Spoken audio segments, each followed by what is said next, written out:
بسم الله الرحمن الرحيم، والصلاة والسلام على أشرف المرسلين. اللهم صل وسلم على سيدنا محمد وعلى آله وصحبه وسلم، صلاة تنحل بها العقد وتنفرج بها الكرب وتقضى بها الحوائج. إن شاء الله النهاردة هنتكلم عن تفسير رؤية السرير في المنام. رؤية السرير من الرؤى المتكررة في المنام.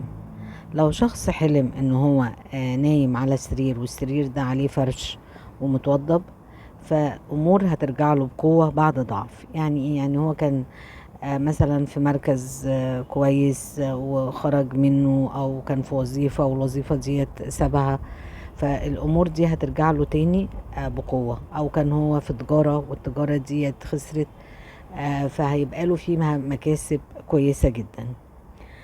ولو ست متزوجة حلمت برؤية السرير في المنام، فده بيدل على استقرار حياتها الزوجية وإن أمورها متيسرة بإذن الله. ولو بنت عزباء حلمت برؤية السرير في المنام، فده بشرة خير ليها، إن هي إن شاء الله تتزوج زوج صالح وذو شأن عالي.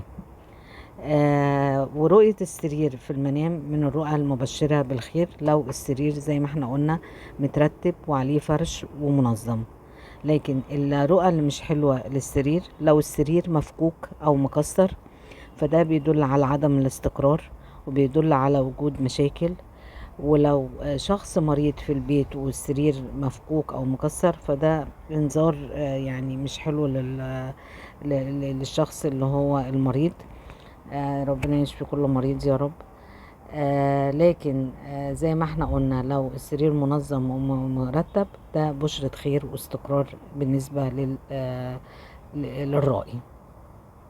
ولو السرير من مصنوع من حاجة مثلا مفروش بفرش فخم، فدوت بيدل على رزق جاي للرائي، وأمور هتكون فيها راحة وأمن وسعادة ليه واستقرار بالنسبة له.